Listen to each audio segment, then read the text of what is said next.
Alors, on vous présente les moteurs hydrauliques. Donc, les moteurs hydrauliques, ils assurent le même fonctionnement ainsi que la même conception des pompes volumétriques. Pour ce faire, on va essayer de définir les grandes caractéristiques, les types et on va vous montrer un petit diagnostic des moteurs.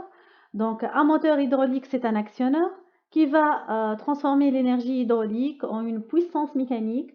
Donc, si vous êtes amené à calculer le rendement total de ce moteur, ça sera la puissance mécanique, le couple fois oméga, bien évidemment, divisé par la puissance hydraulique qui alimente le moteur, ça sera le débit d'aspiration ici, QE, qui va entrer pour alimenter le moteur, fois delta P, une différence de pression dans ce moteur-là.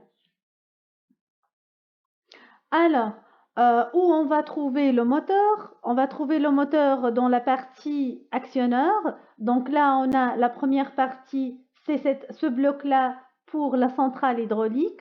Moteur électrique, il va entraîner une pompe à un seul sens avec un débit variable, la composante 2. Et grâce au limiteur de pression, on va arriver à fixer la pression de cette centrale hydraulique. Bien sûr, là, on doit utiliser un filtre ici entre le réservoir et la pompe. Après, donc, on va trouver ici le moteur, le composant numéro 5. C'est un moteur à double sens. Comme vous voyez A et B, on a deux orifices. T pour dire tank, le retour vers le réservoir. A et B, ils vont être liés avec le préactionneur. C'est le composant qui commande le moteur à double sens avec un débit ou bien une cylindrée constante. Pour contrôler ou bien commander ce moteur, on va utiliser un distributeur 4 droits monostable. Donc là, en fait, c'est un distributeur 4-3 bistable à commande électrique, mais il nous manque ici, nous, pour le composant 4, la même chose, donc l'électrovan et le ressort pour la partie réparation et maintenance. C'est bon pour le système, j'espère.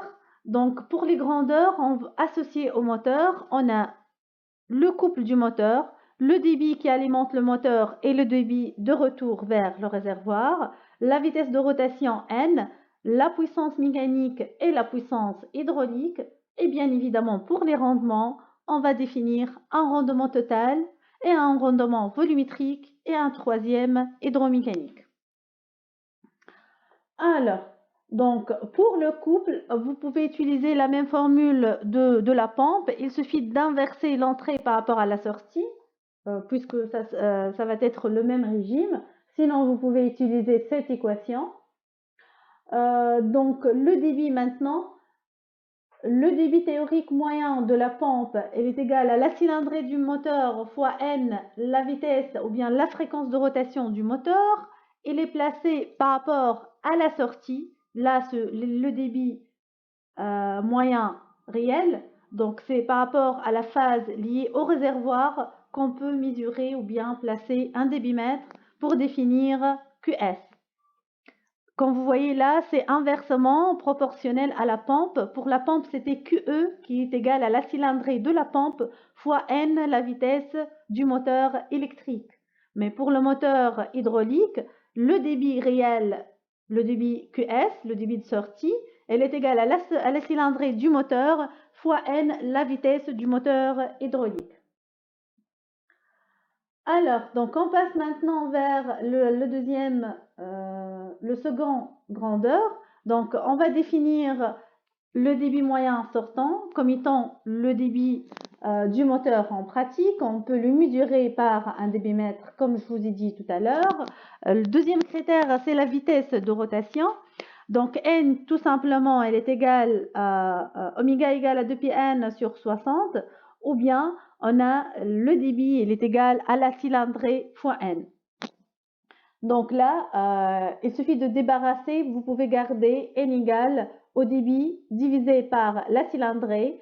N, elle est en tours par minute. Donc vous pouvez utiliser là le débit en litres par minute et déterminer la cylindrée en litres par tour. Ça sera beaucoup plus simple. Pour les puissances, la première puissance hydraulique, elle est égale à la différence de pression dans le moteur, PS moins PE, fois le débit qui alimente le moteur, donc c'est QE si vous voulez. Donc là, inutile d'utiliser cette partie. Assurez que le débit il est en mètres cubes par seconde et delta P il est en pascal, le newton par mètre carré, pour trouver la puissance en watts. La même chose pour la puissance mécanique. Donc, vous allez utiliser le couple en newton-mètre, N en tours par minute, fois 2pi sur 60, pour trouver la puissance mécanique en watts. Dernière partie, c'est la partie qui concerne le rendement. Donc, on a un rendement volumétrique qui en pratique varie entre 0,7 et 0,98. Il illustre les pertes ou bien les fuites du volume. Elle est égale à QS divisé par QR. QS, c'est le débit qui va être assuré par rapport au retour vers le réservoir du moteur, par rapport à la bride de sortie vers le réservoir de l'installation ou bien de la machine. Et QV moyen, c'est QE qui alimente le moteur. Pour le rendement mécanique, il varie entre 75% et 90%. Il illustre les pertes dues au frottement hydromécanique et il est égal à la différence de pression réelle divisée par la différence de pression théorique.